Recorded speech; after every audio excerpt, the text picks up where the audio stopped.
ভোলা বরিশাল সেতু চাই, ভোলার গ্যাস ভোলা চাই, মতিরহাট থেকে ইলিশা ফেরি চাই। আমাদের এই তিনটা দাবি মেইন।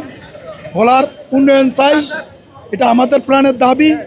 চট্টগ্রাম থেকে ভোলাবাসী যারা আছে সবার দাবি। সকল মত, সকল পেশা, সকল সংগঠন সকলে মিলে আমরা একটা স্লোগান তুলেছি, সেটা হচ্ছে ভোলা জেলার উন্নয়ন।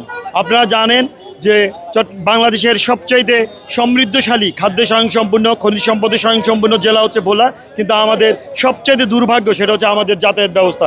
সেজন্য আমরা সবার আগে বরিশাল ভোলা সেতু অতি দ্রুত বাস্তবায়ন চাই। দীর্ঘদিন ধরে আমরা বিভিন্ন জায়গায়, আমাদের ঢাকাতেও আমরা আন্দোলন করেছি, ভোলাতেও আন্দোলন করেছি।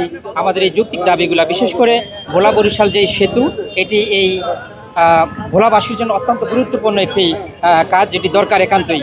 আমাদের এনে খেটে খাওয়া মানুষ প্রচণ্ড পরিশ্রম করতেছে, পরিশ্রম করিয়া যাইতে এতটা কষ্ট হয়, এবং গাড়িতে লঞ্চে আমাদের এই মানুষটিকে অনেক ঝামেলা করে। যে ভোলার মানুষজন খেটে খাওয়া মানুষ এবং তারা অতি পরিশ্রমী, তারা ভোলা থেকে বিভিন্ন উন্নত শহরগুলোতে যাওয়ার জন্য তাদের কোনো যোগাযোগের সুব্যবস্থা নেই।